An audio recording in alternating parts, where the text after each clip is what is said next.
bonjour, bienvenue à toutes et à tous. De nouvelles mesures prises au Bénin dans le cadre de la riposte face à la Covid-19 en Conseil des ministres mercredi dernier. Les membres du gouvernement et bien sûr donc ont pris de nouvelles mesures concernant la vaccination mais également les grands regroupements pour le respect des gestes barrières. Les membres du gouvernement étaient encore face aux hommes des médias jeudi donc pour apporter donc des explications et surtout des clarifications par rapport donc à certaines mesures de restriction. Nous allons en parler dans le débat du forum de la rédaction. Eh bien, la lutte pour la promotion de la femme, et bien sûr, ça prend de l'ampleur au Bénin, relancé complètement après donc la création de l'Institut national de la femme, sa nouvelle version et surtout la nomination de Claudine Prudencio, la présidente d'honneur plutôt de l'UDBN à la tête de cette institution. Quels sont les défis à relever par l'INF et surtout pour donc Claudine Prudencio, connue déjà et bien sûr pour son combat, son leadership dans le domaine de promotion des droits de la femme au Bénin. Nous allons en parler dans un instant. On ne va pas oublier également la victoire des écureuils du Bénin ce jeudi à Antananarivo, le 11 national qui a su donc s'imposer face aux Barrières de Madagascar et a pris donc la tête du groupe J dans le cadre des éliminatoires mondiales Qatar 2022. Voilà donc pour le menu donc de cette émission matinale, cette émission de forum de la rédaction. Merci d'être au rendez-vous. Aujourd'hui, nous sommes avec Isiaka Kouchouni du DP du quotidien La Cime de l'Info et puis Anno Moriagua du groupe de presse TV International représenté par Eden TV Diaspora FM.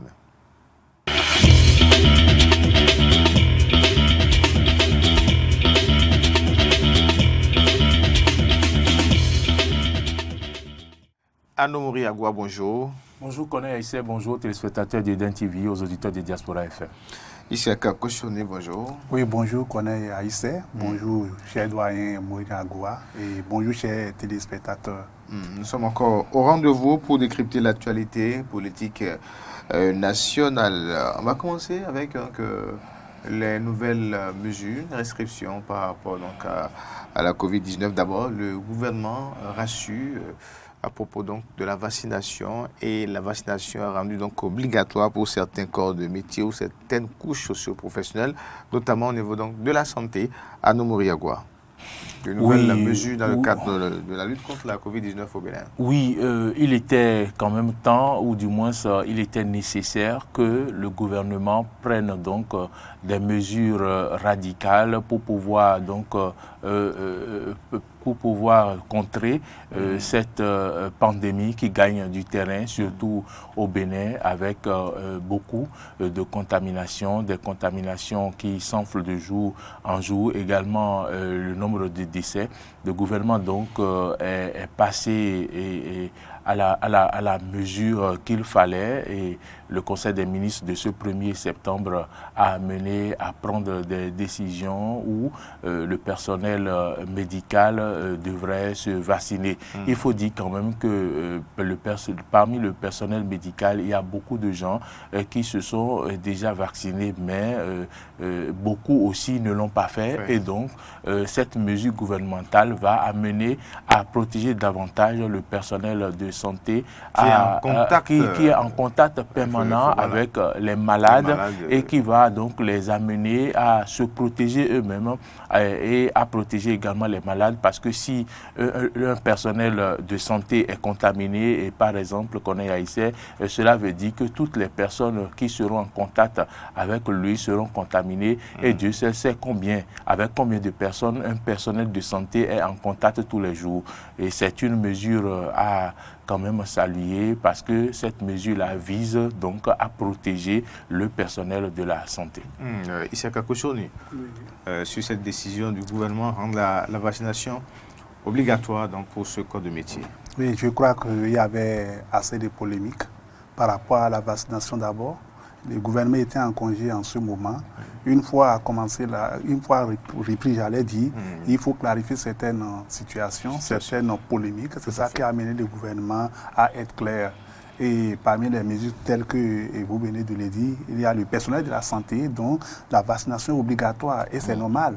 Ces personnels sont plus en contact avec la population. Et lorsque vous prenez quelqu'un qui est chaque fois en contact avec la population, il faut qu'il soit vacciné pour lui-même et pour la population. D'où cette décision du Conseil des ministres est salutaire, parce que vous ne pouvez pas être sage-femme et avoir le mal. Bien sûr que vous savez que vous devez accoucher aux femmes et ne pas se faire vacciner. D'où je ne peux que applaudir cette noble décision de la part du gouvernement qui a compris qu'il faut nécessairement que le personnel de santé soit vacciné.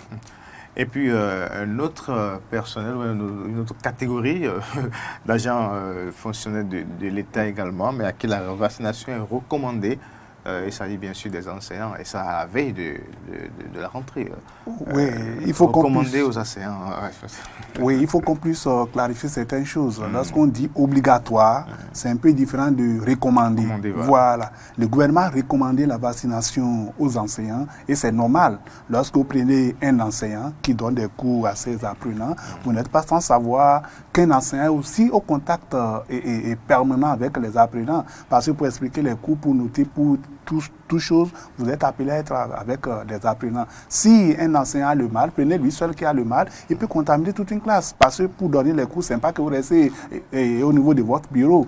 Vous sillonnez les rangées, pour ne pas dire les allées, et une fois que vous passez comme ça, vous pouvez contaminer les apprenants. D'où le gouvernement, après analyse, s'est dit aussi qu'il faut que les enseignants soient vaccinés, recommandés de faire leur vaccination. Mais ce qui me paraît un peu alambiqué, le fait de dire recommander, pourquoi ce n'est pas aussi imposé comme c'est pas que je voudrais créer une guerre entre selon vous, selon moi, on devrait également recommander aussi aux enseignants, pour le bien-être des apprenants, on devait recommander aux enseignants on le rend ça obligatoire. On rend ça obligatoire pour les enseignants aussi, parce que c'est ça, il vient de dire tout à l'heure, vous n'êtes pas sans savoir qu'un enseignant est même plus en contact qu'un personnel de santé. Un enseignant qui a 60 classes et 60 apprenants.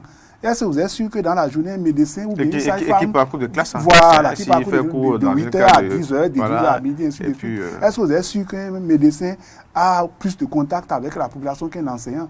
D'où cette décision au niveau des enseignants, c'est bon. C'est bon, mais il y a un peu de quoi qu'à mon niveau, on devait rendre cette vaccination obligatoire aux enseignants qui ne m'en veulent pas. C'est pour le bien-être de nous tous. Parce que lorsque vous avez votre mal, vous contaminez d'abord l'apprenant à l'école. L'apprenant a oublié d'amener la maladie à la maison. Je ne sais pas si on voit les choses sous cet angle-là avec moi. Donc, selon moi, on devait aussi rendre obligatoire la vaccination aux enseignants. Alors, je ne suis pas d'accord avec... Monsieur Kotioni, je ne suis pas du tout d'accord parce que je pense qu'il faudrait recommander le vaccin aux enseignants. Et lorsqu'on sait toutes les polémiques qui entourent aujourd'hui le vaccin, ce n'est pas les membres du gouvernement qui maîtrisent tout ce qui entoure ce vaccin, ce n'est pas d'autres personnes qui maîtrisent tout. Personne ne maîtrise véritablement rien. Donc je pense quand même que c'est bien de recommander aux enseignants pour que ceux qui pensent qu'ils peuvent se faire vacciner, les réalités, les risques de contamination restent vrai. Non, c'est vrai que l'idéal est que tous les enseignants se vaccinent, comme l'a dit mon vis-à-vis, que tous les enseignants se vaccinent. Ça, c'est l'idéal. Mais il vaut mieux recommander pour permettre aux gens, de façon volontaire, selon la façon dont ils se sentent, dans leur tête, selon qu'ils appréhendent leur vie, tel qu'on l'a dit ici, c'est une responsabilité individuelle, que ces personnes-là donc aillent de façon volontaire se faire vacciner. Et même, ils sont conscients qu'ils courent des risques et que les élèves courent des risques, les enfants courent des risques. Donc, j'espère qu'ils ne prendront pas des risques de façon légère pour pouvoir donc contracter cette maladie et contaminer. Alors, revenons terre à terre. C'est lorsque vous prenez une sage-femme ou un infirmier, la collaboration entre la sage-femme ou l'infirmier avec la population et la collaboration entre un enseignant et un apprenant. Le contact.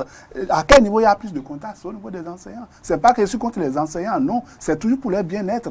Et je l'avais toujours dit ici, bon, beaucoup ont cette philosophie pour dire, bon, lorsque vous faites le vaccin, je pense que le gouvernement a fait de son mieux la sensibilisation.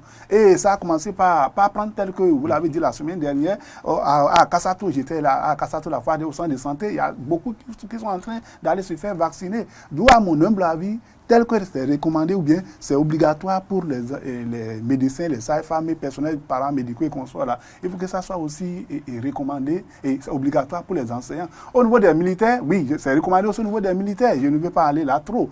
Mais à leur niveau, ça peut se comprendre aussi. Et ils n'ont pas assez de collaboration, assez de contacts en dehors des pays où il y a la guerre et consorts. D'où, à mon humble avis, il serait mieux qu'on puisse aussi... Mais étant donné que je voudrais dire une chose qu'on a essayé. Je pense qu'entre enseignants et sages-femmes, ceux qui sont en contact avec plus de personnes, c'est les enseignants.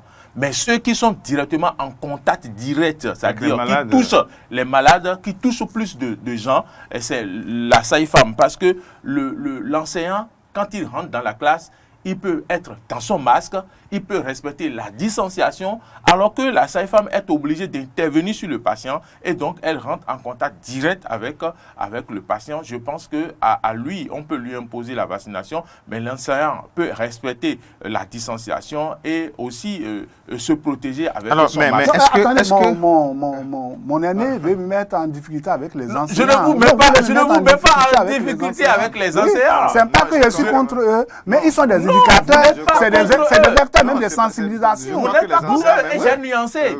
Comprendront. Vous n'êtes pas contre eux, j'ai nuancé. C'est comme je suis contre les enseignants. Non, pas contre les enseignants. Alors,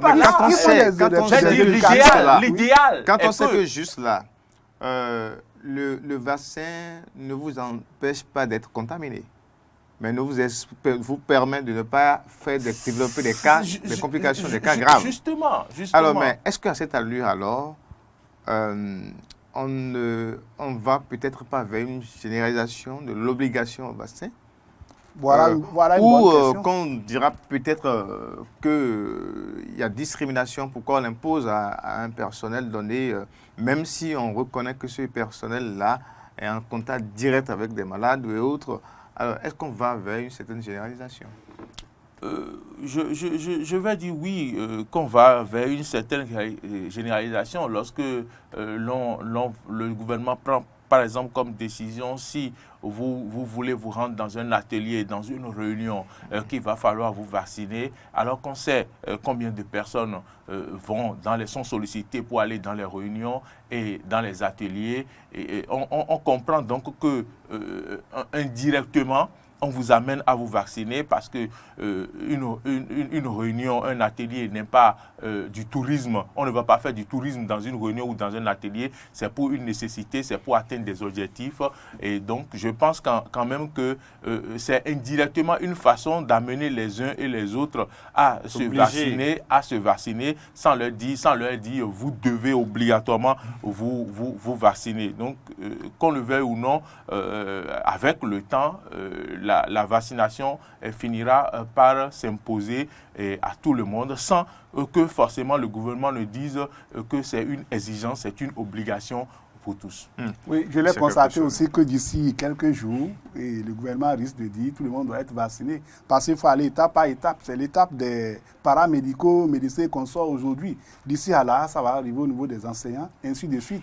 D'où, à petit coup, on est en train comme ça d'évoluer vers la généralisation. Mais moi, mon inquiétude aussi, on ne doit pas d'une manière ou d'une autre l'imposer tel que c'est dit. Bien sûr, il y a parlé des enseignants tout à l'heure, mais on devait plus revenir sur les différents vaccins. Si aujourd'hui, on fait des sorties médiatiques telles que ça s'est passé hier, la sortie médiatique du gouvernement, et on nous clarifie les vaccins là n'a aucun comment je vais dire aucun effet d'ailleurs il y a beaucoup de polémiques déjà par si le gouvernement peut faire une sortie avec certains groupes sanguins, ça a été vidé très bien. Donc, si le gouvernement peut faire une sortie médiatique pour élucider à travers les médecins, les docteurs, entouré des docteurs qu'on soit pour dire voilà, je pense qu'on n'a même pas besoin de dire c'est obligatoire pour telle personne, c'est forcé pour telle personne, c'est recommandé pour telle personne. D'où l'idéal aussi est d'une manière ou d'une autre de revenir sur la composition du vaccin.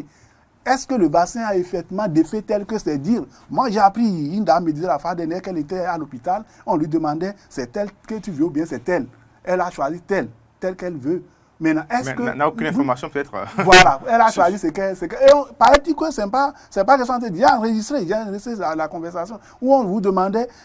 c'est vous-même qui avez décidé de prendre le vaccin, hein? Ce n'est pas qu'on vous l'a imposé, c'est vous-même qui avez choisi. Non, ça veut dire les effets revient à celui qui a fait le vaccin. Et le SD... Dans ce cas, on ne devrait peut-être pas obliger. Voilà. Alors, oui, je ne dis pas n'importe quoi. Hier, le secrétaire général des syndicalistes du ministère de l'élevage et consort là est revenu sur ça hier. Que lorsque vous prenez, ils ont dit que lorsque vous prenez les effets, vous engagent que vous-même. Je ne dis pas n'importe quoi. J'ai encore l'élément sonore du SG, du ministère de l'agriculture, de l'élevage et consort, qui disait que lui, il est contre le fait de dire, vous choisissez votre vaccin et les effets n'engagent que vous.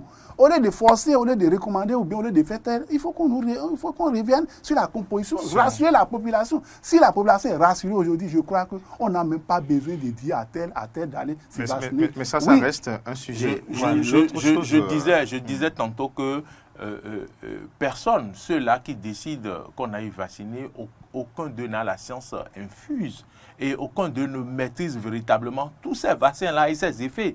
Donc, je pense qu'ils ne peuvent pas donc monter au créneau et dire, voilà, si vous prenez tel vaccin, voici ses effets secondaires, voici les conséquences, voilà, ce vaccin est meilleur à l'autre. Je pense qu'ils ne peuvent pas, à cette date, le dire aujourd'hui. Les vaccins n'ont pas été fabriqués par nos frères, nos concitoyens, et ça a été fabriqué par d'autres, et c'est en cours d'expérimentation, si on peut le dire. Et donc, je pense quand même que cette préoccupation que vous nourrissez dépasse même peut-être le niveau de ceux-là qui sont des responsables, qui sont devant, et qui nous demandent... Voilà, ce sont nos éclaireurs, ce sont ceux que nous suivons. Eux-mêmes, ils ont choisi le vaccin qui était disponible et ils se sont vaccinés. On ne leur a pas expliqué des effets ou des trucs là. Non, nous aussi, nous devons y aller sans comprendre grand-chose. Je crois que ce que Isiaka fait remarquer, c'est que, est en train de faire remarquer, c'est que lorsque vous allez, on vous demande de faire un choix vous-même de vaccin. Alors, mais il dit, mais si on n'a pas d'outils, on n'a pas d'informations à propos de ces vaccins, comment opérer un choix. Oui, c'est ce que je dis aussi. Je dis que ceux qui doivent nous donner les informations n'ont pas aussi des informations par rapport à ces vaccins. Donc, ils ne peuvent pas nous renseigner.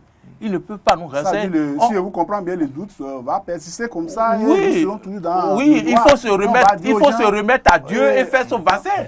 C'est ce que cela veut dire. Alors, mais il y a d'autres questions qui demeurent. Je crois quand même que aux premières heures de la vaccination, que ce soit au niveau de l'Union européenne, même en Afrique à travers le système COVAX, je ne citerai pas le nom des vaccins. Il y a un vaccin qui a été envoyé, qui est finalement supprimé aujourd'hui. Il y a des gens qui ont pris déjà des doses de ce vaccin, qui attendent la deuxième dose. Aujourd'hui, quelle pourrait être la suite en réalité? Parce que est-ce que ces gens devront refaire d'autres vaccins et autres? Je crois que sur la question, les membres du gouvernement n'ont pas encore apporté des précisions à nos Moyagua. Les membres du gouvernement n'ont pas apporté... Vous savez bien de quoi je parle. Je sais de quoi vous parlez. Il y a un vaccin qui a été supprimé dans certains pays européens maintenant, alors que ce vaccin-là, beaucoup l'ont déjà pris. Et donc, au Bénin aussi même, beaucoup l'ont pris. D'autres ont fait leurs 2 doses déjà. Mais peut-être certains sont en attente de leur deuxième dose parce que c'est en rupture. Et je pense qu'on va laisser le soin aux responsables du ministère de la Santé. Faire les démarches également pour rassurer et éclairer l'opinion publique sur la question. Qui vous souviennent quand même qu'avant que ce vaccin ne vienne au Bénin, que le vaccin a été premièrement, quand il est sorti, a été supprimé, a été interdit dans certains pays, avant d'être réaccepté dans ces pays européens-là. Et maintenant, c'est encore interdit. Donc, ça va de rebondissement en rebondissement. Donc, on attend que les responsables du ministère de la Santé viennent éclaircir l'opinion publique. S'ils recommandent qu'il faut donc y aller avec la deuxième dose, certainement qu'ils auront les arguments suffisants pour convaincre les populations et elles vont y aller. Et c'est ça, il disait, aujourd'hui, au lieu de forcer les gens ou bien recommander tel que c'est dit aujourd'hui lors de la sortie du ministre de la Santé, le mieux est qu'on aille posément qu'on passe par la sensibilisation de façon modérée. C'est un cas que vous venez de dire tout à l'heure. Je ne donne pas aussi le nom du vaccin qui est interdit dans certains pays. Or, ce vaccin, peut-être ça existe encore au Bénin. Lorsque vous appelez des choses comme ça, vous êtes réticent à aller vous faire vacciner. Les gens, vos parents vont vous appeler pour dire qu'il faut parler. Parler que lorsqu'on fait ainsi de suite, d'où on doit intensifier et la sensibilisation sur l'importance de ces vaccins. Voilà que mon doigt vient de dire rassurer. Voilà que mon doigt vient de dire tout à l'heure que le gouvernement même ne peut point rassurer. Voilà les dévanciers, ceux que nous suivons, qui sont incapables de nous dire, bon voilà, prenez ceci, prenez cela. Qu'est-ce que la population va faire? D'où la réticence là doit toujours persister. L'idéal et l'essentiel est d'une manière de procéder à la sensibilisation. En tout cas, le Bénin est félicité dans le cadre de sa lutte contre la Covid-19, le message de la secrétaire générale de la francophonie, Anne Mouriagoua. On va en parler, mais avant cela, il y a quand même de nouvelles mesures de restriction, donc l'interdiction des manifestations sportives, festives, religieuses, avec maintenant la tarification, oui, on ne ferme pas les lieux de culte. L'interdiction des manifestations culturelles, sportives et religieuses, on est un peu plus situé en ce qui concerne les manifestations religieuses où cela ne veut pas dire aujourd'hui qu'il faut fermer les lieux de culte, mais plutôt mettre fin aux manifestations religieuses qui regroupent du monde comme le pèlerinage, comme on a l'habitude de voir, le pèlerinage, les grandes réjouissances sur les paroisses qui regroupent beaucoup de monde. Le gouvernement exige que les cultes continuent, mais dans le respect strict des gestes barrières. En ce qui concerne les manifestations sportives, vous voyez donc que c'est un grand coup que prend également le championnat béninois. Je me demande si véritablement cela va amener à ce qu'on arrête le championnat ou non, parce qu'on peut choisir l'option que les joueurs soient vaccinés et que ceux qui doivent visiter les stades doivent présenter leur passe sanitaire. On doit poser des dispositions à prendre.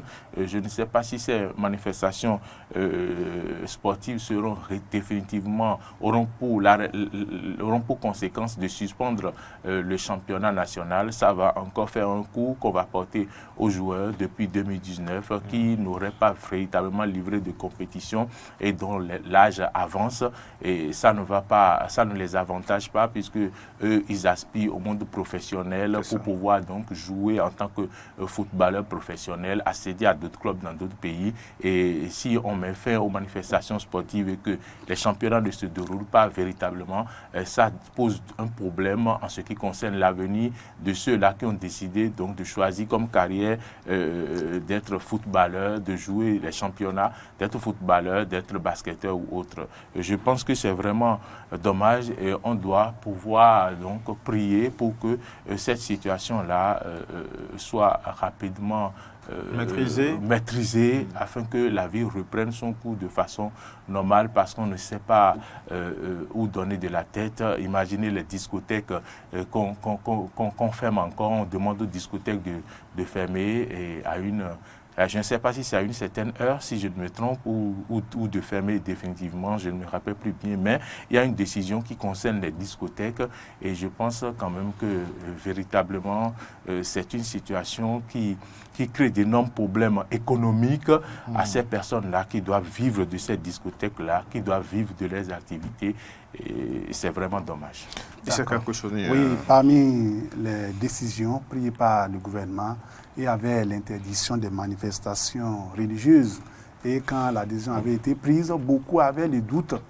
Beaucoup pensaient que les églises, les mosquées allaient être fermées comme avant. Je crois que la sortie d'hier a permis à ce que les patrons, pour ne pas dire les responsables des confessions religieuses, puissent se situer, commencer, parce qu'à Calavi, je connais des mosquées qui sont déjà fermées, où vous allez vous trouver que 2 ou 3 personnes. La sortie d'aujourd'hui, peut-être, va leur permettre d'aller prier à la mosquée amplement. Et c'est une bonne décision, parce que lorsqu'on parle de la sensibilisation, et vous fermez peut-être la mosquée, vous fermez les églises, la sensibilisation ne passera pas.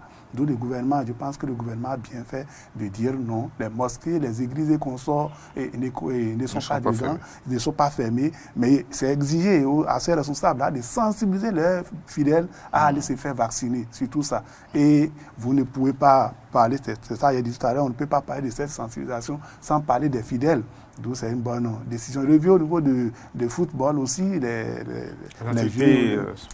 activités sportives, c'est ça que mon doyen a dit. C'est un coup dur pour les jeunes qui aspirent à être un grand footballeur, parce que lorsque vous prenez les championnats, c'est à ces occasions qu'on trouve les vrais joueurs, les débutants et qui peuvent être des grands joueurs demain, à travers donc le mal que traverse le Bénin, l'humanité tout entière. Je pense que c'est un coup dur pour les jeunes qui aspirent au football.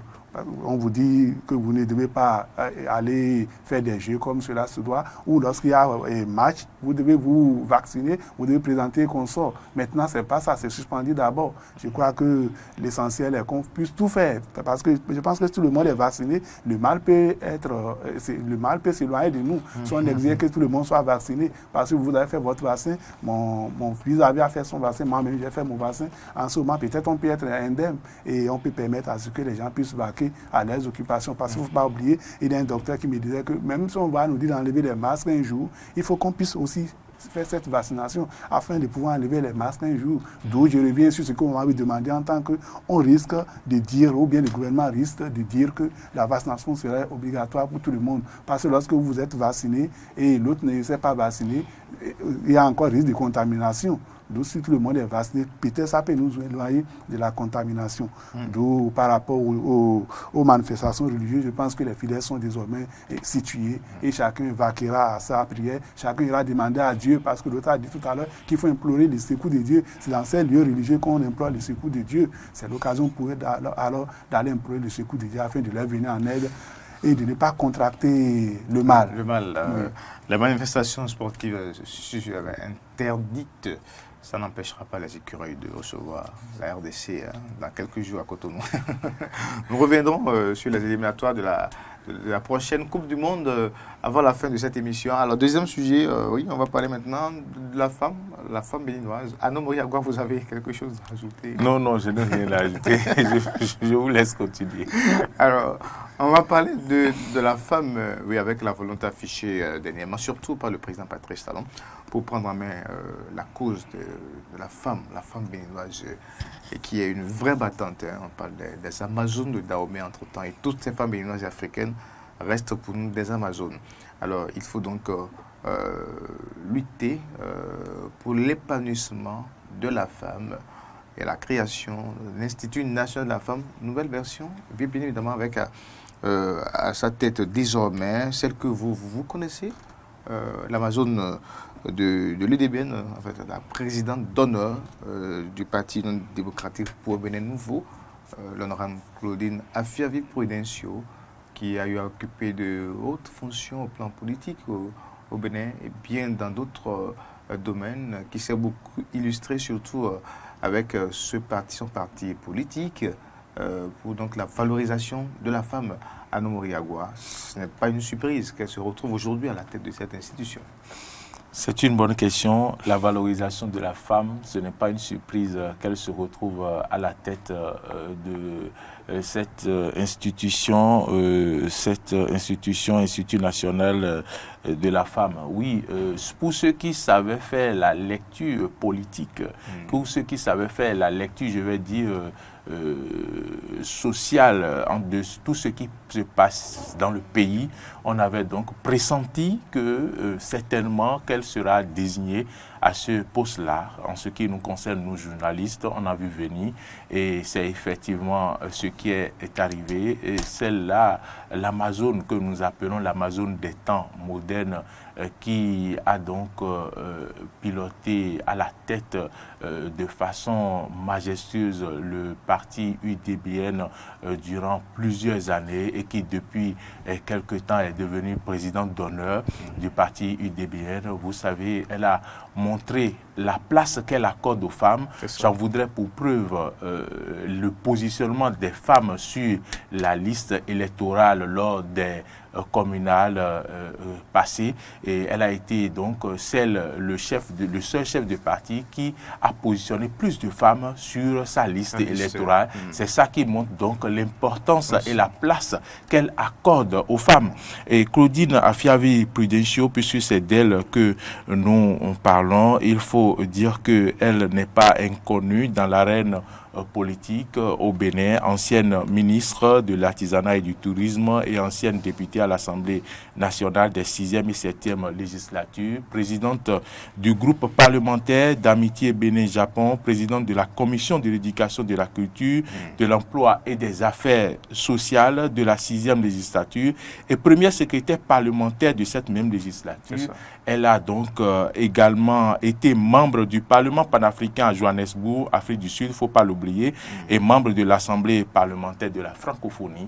Et c'est une femme leader qui a montré beaucoup de choses, son intérêt pour les femmes, l'épanouissement bien sûr des femmes béninoises par les microcrédits et autres mécanismes de financement à la base pour mener des activités génératrices de revenus. Il faut aussi reconnaître que de nombreux problèmes sociaux ont été réglés grâce à celle-là dont nous parlons pendant qu'elle était à l'Assemblée nationale. La loi, par exemple, sur le désengorgement des maisons d'arrêt, la loi sur le tabagisme voilà.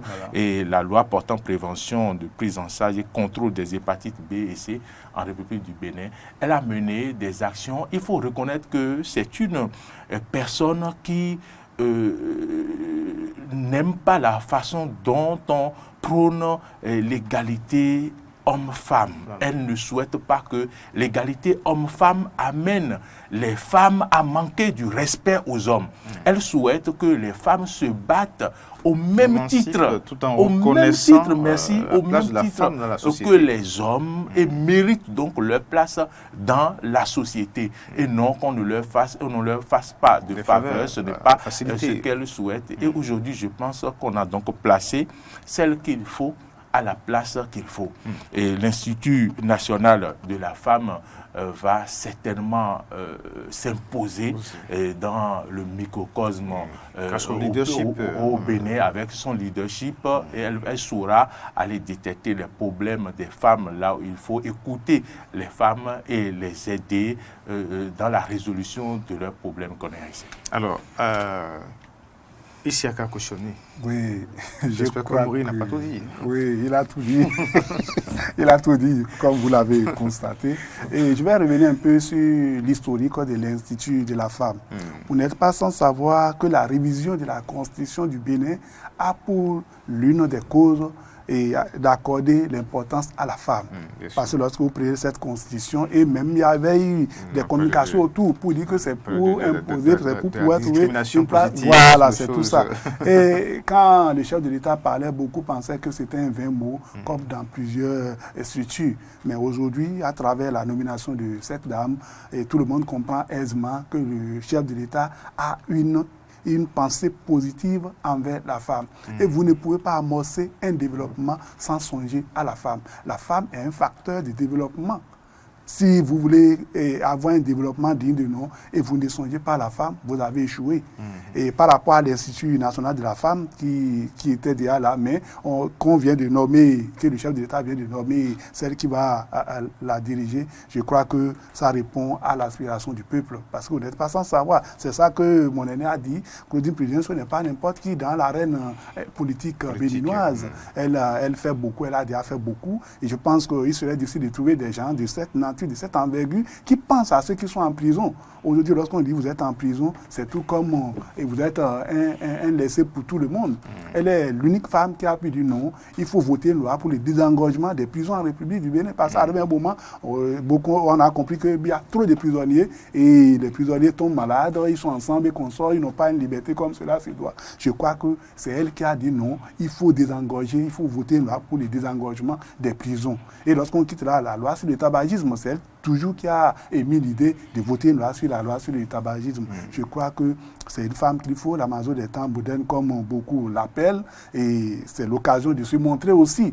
Je ne veux pas dévancer les faits, sinon il y a beaucoup de défis qui attendent Prudencio. Oui, il y a beaucoup de défis. Parce que le tout n'est pas d'avoir un poste et de dire je suis là, la présenter, c'était. Je pense que la dame là ne peut jamais agir comme ça. Quand elle était ministre du tourisme et de l'artisanat, nous avons su de tout ce qu'elle a fait dans ce domaine, dans ce secteur-là, où les microcrédits avaient été accordés à beaucoup de personnes. Je crois que c'est l'occasion de montrer encore qu'elle est une vieille femme qui mérite la place qu'on lui a donnée en faisant quoi? Et en focalisant pas uniquement sur son poste et en disant j'ai un défi à relever. Parmi les défis, je vais parler déjà de la loi, bon, ce n'est pas une loi, qu'elle songe aux femmes. Parce que vous n'êtes pas sans savoir aujourd'hui que la plupart des structures étatiques, les nominations, les femmes viennent en dernière position, prennent le gouvernement qui est là actuellement. Combien de femmes nous avons? Les députés qui sont au Parlement, combien de femmes nous avons? Nous avons 77 commis, combien de femmes nous avons dedans? Sur la question de violence faite aux femmes aussi. Voilà, je crois que c'est l'occasion pour elle de montrer qu'elle a effectivement, elle mérite le poste là et qu'elle a effectivement en tête la femme. Il ne faudrait pas qu'elle soit une femme où on lui impose des lois et on dit bon c'est ça, il faut respecter, il faut respecter. Et parlant toujours de la gestion du gouvernement à ce niveau, vous n'êtes pas sans savoir qu'on parle aujourd'hui de la première, la vice-présidente c'est une femme. Lorsque je vois Madame Talata et Prudencio, je me dis c'est des gens qui sont des femmes qui sont des jumelles, c'est des gens très rigoureuses. Je me rappelle au CG1 Paracou, lorsque vous voyez Talata venait, et vous êtes en classe, vous courez vous tous. Et j'ai rencontré même des amis la fois qui me parlaient d'elle. Claudine a l'image de cette dame aussi. Et je pense qu'avec cette façon de nommer les femmes, de mettre les places des femmes à la première place, le Bénin va émerger réellement comme beaucoup l'attendent. Claudine Prudencio, très connue dans le milieu politique pour ses actions. Cette femme qui a eu à diriger un parti politique, d'abord créer et diriger un parti politique au Bénin, c'est un exemple. C'est un modèle de femmes leaders qui aujourd'hui se retrouvent à la tête de cette institution. C'est beaucoup d'espoir pour toutes ces femmes béninoises et africaines. Anou Riagua, vous l'avez démontré déjà, Issaka Kochoni également l'a démontré. Mais quand on parle souvent des questions de femmes, émancipation de la femme, égalité, promotion, droit des femmes, lutte contre la violence faite aux femmes, on a quand même l'impression qu'on en parle de jour en jour, mais que ça n'évolue pas. Il y a beaucoup de ces femmes encore dans les villages, dans les coins reculés, qui sont exposées à de la violence. Il y a beaucoup de ces femmes qui sont maltraitées, pas par les hommes, bien sûr, et autres. Alors, pourtant, il y a ces genres de structures. Je crois quand même que ça doit véritablement décoller, cette lutte avec l'honorable Claudine Prudencio.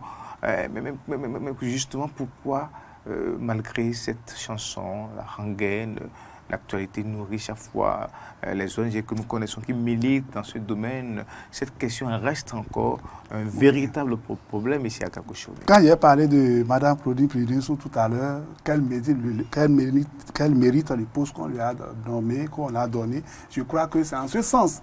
Lorsqu'on prend les femmes, elles-mêmes s'auto-victimiser. Elles se disent, nous sommes faibles aux hommes. Elles sont silencieuses sur ce cas. Silencieuses, oui. Elles ne réagissent pas. La culture africaine qui disait en son temps que la femme doit être sous l'homme, là, je pense que beaucoup l'appliquent aujourd'hui. Et lorsqu'on prend la dame qui est là actuellement, je ne dis pas qu'elle ne respecte pas les hommes, mais elle n'a jamais vexé une personnalité politique. Malgré les attaques qu'on soit, elle ne parle jamais. Mais je pense que c'est l'occasion pour elle maintenant de montrer le rôle de la femme. Les femmes elles-mêmes ne se disent pas que nous sommes responsables. Nous devons prendre nos destins, mais vous pensez que la lutte n'est pas laissée seulement à ces femmes leaders, mais à toutes les femmes qui sont dans des situations difficiles à elles de se lever. Vous pensez qu'un jour, là, et les hommes vont se lever pour dire, bon, nous vous laissons la place. Non, les hommes se sont milités pour être au devant de la scène politique aujourd'hui, partout. Mais il y a certaines femmes qui se disent, bon, nous sommes sous les hommes, on pratique l'ancienne tradition, là, on oublie que nous-mêmes, nous avons une autonomie. Il faut que la femme elle-même, comme l'a dit un jour Angélique Kidjo, il faut que la femme même puisse prendre son destin en main. Ce n'est pas quelqu'un qui va prendre le destin de la femme pour lui dire, prenez votre destin. Non, le pouvoir ne se donne pas, ça s'arrache. Et à travers la nouvelle présidente, je pense que les femmes auront cette liberté. Lorsqu'on est à Cotonou, on pense que tout est terminé à Cotonou. Allez dans les villages, vous l'avez dit tout à l'heure, des femmes souffrent. L'homme quitte la maison, il donne 200 à sa femme. J'ai vécu une histoire comme ça, il a donné 500 à sa femme pour lui de préparer la sauce, la pâte. L'homme est venu, il n'a pas trouvé la sauce, la pâte, elle a frappé sa femme. Ça s'est passé l'année dernière. Il y en a qui continuent de donner 200 000 francs pour 5 jours de porte et autres. Et la femme doit courir pour aller au marché, chercher de boire quelque part là. Oui, mais c'est ça. C'est l'occasion pour Mme de sortir les femmes de cette victimisation, de cette misère où les hommes dans les villages continuent de dire nous sommes au-dessus de la femme. L'homme et la femme, excusez-moi beaucoup, on peut dire que je suis un homme entre parenthèses, que je ne suis pas encore. L'homme et la femme ont les mêmes droits droits. Il n'y a pas une loi pour l'homme à part, une loi pour la femme à part. D'où c'est l'occasion pour Mme Prudencio de sensibiliser ses pères, d'aller dans les villages les plus reculés pour dire non, mesdames, vous avez le même droit que la femme. Et qu'on cesse aussi de dire, bon, c'est l'homme qui doit donner d'abord. Il y a tout ça là aussi, quelqu'un qui te donne est capable de te dire ce qu'il veut.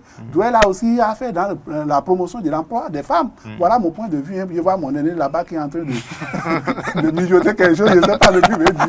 Je ne mijote rien. Oui, puisque oui. il vous consommait, vous. Voilà. Je pense que Isaka a parfaitement raison. Il a parfaitement raison sur le développement qu'il a eu à faire. Et si nous prenons l'honorable Claudine Affaire-Prudencio, si on voit son combat, imaginez, je vous rappelle une chose, nous étions dans un contexte où le gouvernement, le chef de l'État avait demandé à tous les partis politiques de fédérer et de se mettre ensemble pour former donc deux grands blocs.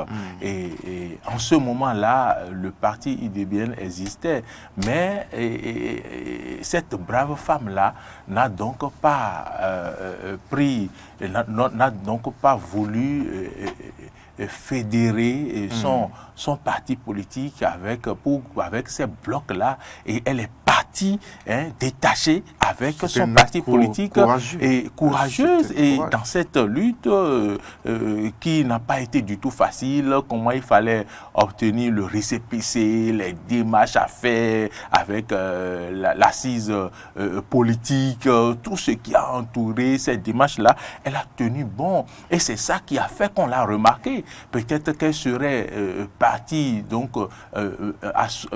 associer son parti aux autres blocs, qu'elle serait déjà, on n'entendrait plus son nom, on ne la verrait plus mener des actions, parce que vous l'avez vu, elle a parcouru tout le pays à un moment donné pour aller parler aux populations, parler aux femmes. Et c'est comme ça, cela exprime donc sa détermination, son engagement à être femme et à s'imposer véritablement. Sa disponibilité à servir la cause de la femme, mais à s'imposer également dans son pays, à se faire remarquer et à poser des actes puisse donc rassurer les femmes, ses pères. Parce que si vous n'avez pas une femme devant qui est capable de se transcender et donc de surmonter les difficultés qu'elle pourrait rencontrer, vous ne pouvez pas suivre cet exemple-là. Et aujourd'hui, elle est un exemple à suivre sur ce plan-là de la détermination de la femme qui montre qu'elle est capable de faire ce que les hommes font, au même titre que les deux blocs sont partis s'est présentés aux élections et a même fait le score qu'il pouvait faire, qui n'est pas un score ridicule. Malheureusement, la barre de 10% avait eu quelque peu... Tout à fait, il y a la barre de 10%, et ce n'est pas un score ridicule. Il y a des gens qui croient en ce parti-là, et je pense quand même que cet exemple-là, ce caractère qu'elle a en elle,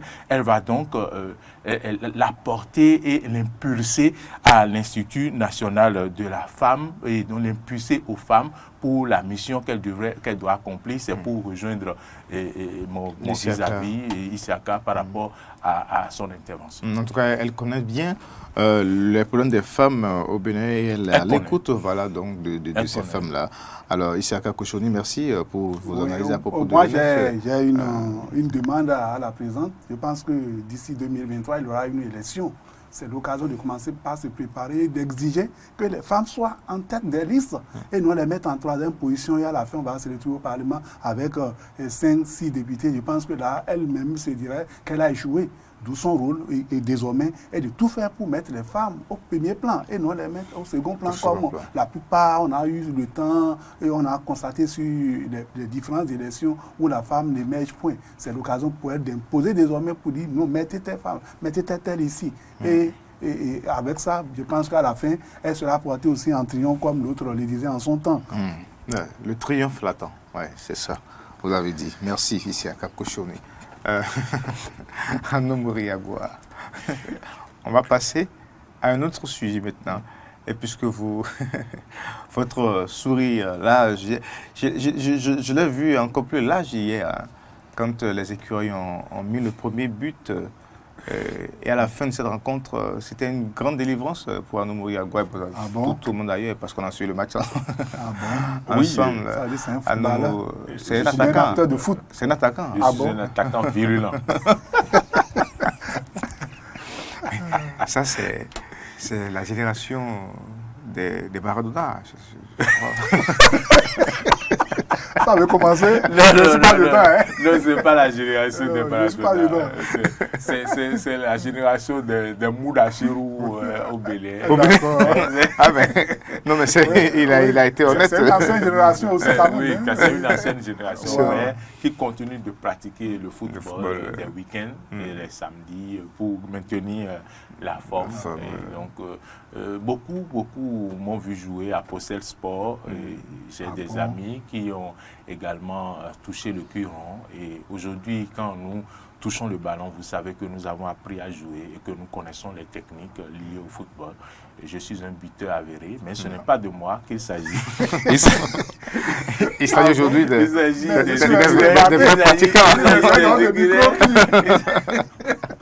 il s'agit des écureuils. Hier, il faut le reconnaître, les écureuils du Bénin, moi je ne les attendais pas du tout à ce niveau-là. Et déjà, après l'échec face à la Sierra Leone, sincèrement, quand on m'a annoncé que les écureuils vont jouer la compétition pour la qualification à la Coupe du Monde Qatar 2022, sincèrement, je n'y croyais plus. Parce qu'on connaît l'effectif que nous avons et l'effectif qui a fait la CAN dernière. Et c'est cet effectif-là qui a été donc manié pour qu'on puisse jouer l'éliminatoire qui devrait nous qualifier au Cameroun. Et à la plus grande surprise de tous, un match nul qui devrait nous qualifier, on n'a pas pu l'obtenir. Donc franchement, moi dans mon cœur, c'était une déception totale. Je ne savais plus si véritablement on pouvait compter sur cette équipe.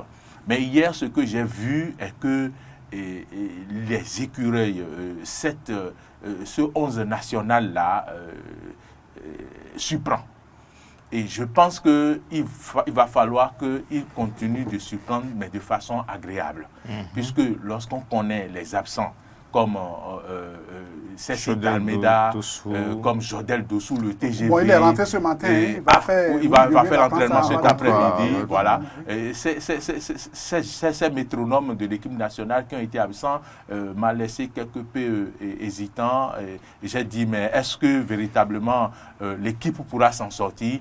Mais hier, j'ai vu une équipe qui a d'abord observé pendant une dizaine de minutes les Baréas de Madagascar qui jouaient le ballon, qui distribuaient la balle, qui montraient qu'ils avaient la possession. Et juste après ça, ils les ont surpris parce qu'on est là à la 22e minute. La tête de Mounier qui est montée assez haut. Mounier qui a un jeu de tête terrible, phénoménal, qu'on ne comprend pas. C'est une potentialité qu'on n'a pas exploité jusque là. Oui, tout à fait. Il a démontré. Apparemment, ils sont en train de laisser l'émission à Corneille. On est à vous. Alors, on va laisser Mouri finir. À la 22e minute, cette tête-là qui a été exécutée de la plus belle manière et qui a surpris le gardien, qui a vu la balle entrer dans ses filets. Et ça a été vraiment une grande surprise pour tous. On s'est demandé, est-ce que les écureuils pouvaient donc garder ce score-là ou du moins conserver. Et ils sont passés de peu à côté parce qu'il y a eu au moins 2 balles qui ont touché le poteau. Il y a eu Mouni encore qui s'est retrouvé face au but ouvert comme ça, mais qui a joué sur le poteau. C'est une malchance, mais ils ont pu garder et maintenir le cap avec le score de 1-0 jusqu'à la fin du match. Même si on a eu des moments de frayeur, les Malgaches qui ne se sont pas du tout laissés à la seconde mi-temps, qui vraiment étaient sur toutes les balles pratiquement, qui on manquait aussi un peu de chance, sinon ils allaient donc mettre un peu de chance et de réalisme aussi face au but. Je pense que c'est bien cette prestation. Ça a bien démarré pour les écureuils. Comme d'habitude d'ailleurs, parce que rappelez-vous, les éliminatoires... Quand vous dites que ça a bien démarré, ça m'inquiète. Ça a bien démarré pour mal finir. On souhaite que cela ne finisse pas mal. Ça a bien démarré pour bien finir cette fois-ci. Je crois que les écureuils ont fait de leur mieux, tel que mon doyen vient de le dire. J'ai suivi un peu le match. Il faut dire qu'ils ont mené un jeu soudé. Ce n'est pas un jeu auquel nous étions habitués, où chacun cherchait à marquer le but. Le jeu était tellement décousu du côté de la Sierra Leone, mais très ici, bien, c'est un jeu très soudé. Ils ont montré effectivement qu'ils sont des professionnels. Et je l'avais dit même dans ce studio que le cas de Sierra Leone était un cas, un épiphénomène qui ne devait pas se présenter parce qu'ils étaient d'abord déçus. Tout ce qu'ils ont enduré avant d'aller jouer a fait qu'ils n'avaient pas de morale. Mais à travers leur jeu d'hier, j'ai compris que vraiment, nous avons des joueurs sur lesquels nous pouvons vraiment compter. Ils ont fait de leur mieux. Et je crois que la suite, on verra la suite parce que de lundi, je crois, ils sont avec la RDC, qui n'est pas aussi une petite équipe. Ce serait l'occasion pour les écureuils de montrer que ce n'était pas un hasard le jeu d'hier, que c'est passé à la profession. Et je l'ai dit tout à l'heure, il y a Jordan qui a regardé l'équipe dans la journée, cette nuit, ce matin. Je pense qu'il va faire l'entraînement avec eux ce soir. Et le cas de RDC, il aura quand même un match très serré entre le Bénin et la RDC, dont beaucoup connaissaient comme il y a des grands joueurs. Je crois que le reste est à l'entraîneur aussi, au-delà de tout. Si ce qu'on a eu hier, là, ça s'est passé ainsi, c'est parce que l'entraîneur a compris qu'il faut changer de jeu, il faut changer les différents joueurs. Et cela ne peut qu'être à son actif qu'on est à ICE. Michel Doucier, un peu critiqué ces derniers temps, surtout après l'échec face au Sierra Leone, mais qui, jusque-là, essaie quand même de faire donc ça. Il s'est racheté, il peut dire. Il s'est racheté, justement, c'est le mot que je cherchais. Alors, Arnaud Moriagua, voilà, donc, nous sommes à l'étape des éliminatoires. Oui, on peut se demander si l'équipe béninoise peut jouer une Coupe du Monde. Parce que hier, quand l'équipe jouait, je me suis posé cette question. Est-ce que les écureuils sont capables de jouer une Coupe du Monde? C'est une grande interrogation. Mais aujourd'hui, il n'y a plus forcément de grandes nations, de grandes équipes comme. Aujourd'hui, il y a quand même des équipes qui défient ces grandes nations. On a vu le Sénégal qui a défié la France lors de l'ouverture de la Coupe du Monde 2022. Je crois que le doyen a posé une bonne question et il va essayer de répondre. Je crois aujourd'hui l'équipe béninoise est capable de jouer la Coupe du Monde. Moi, j'attendais cette réponse de lui. Moi, je vois très bien, je vois très bien le Bénin que j'ai. En fait, cette équipe que nous avons vue hier, quand même, pourquoi pas. Est-ce que vous vous imaginez le niveau, vous voyez, un Bénin Portugal, un Bénin Espagne, un Bénin Argentine, un Bénin Japon. C'est possible, avec ce que moi j'ai vu hier, attention. Aujourd'hui, il faut reconnaître que le Bénin a un fond de jeu qu'il n'avait pas. Même à une touche de balle, ils peuvent jouer facilement sur 5 passes. Et ce fond de jeu n'existait pas. Mais je pense quand même qu'il va falloir travailler davantage. Travailler et rehausser le niveau technique, la maîtrise de balle, les coups d'œil et véritablement le niveau offensif, les tactiques de jeu, les systèmes de jeu, 4-4-2, 4-3-2, 4-3-3. Parce que c'est le défaut un peu des équipes africaines aussi quand elles se retrouvent dans les grands championnats. La pression, parce que ce qu'ils voient là, ce qui nous tue, c'est la pression. Est-ce que le Bénin est capable de supporter la pression? Vous voyez, vous êtes toute l'équipe monde et en 2 touches de balle, l'équipe adverse est déjà sur votre camp dans votre camp. Je pense véritablement qu'il va falloir que l'équipe la travaille. Mais on a quand même vu sérieusement le football dans la sous-région ouest-africaine. On a vu le Togo à la Coupe du Monde. Oui, mais le Mali, ça a donné ce que ça doit donner. Le Togo était à la Coupe du Monde. Vous connaissez le résultat. Je souhaite que le Bénin aille à la Coupe du Monde, mais qu'on aille à la Coupe du Monde véritablement pour aller représenter l'Afrique. Un peu comme les juniors l'ont fait, au Japon. C'est le souhait de tout le monde. Il faut que les jeunes joueurs actuels, là, il faut qu'on puisse les exploiter, qu'on laisse les vieux, ceux qui sont déjà vieux, pour qu'on les mette de côté et qu'on se serve de ces jeunes qui décident, qui ont décidé d'aller jouer de loin.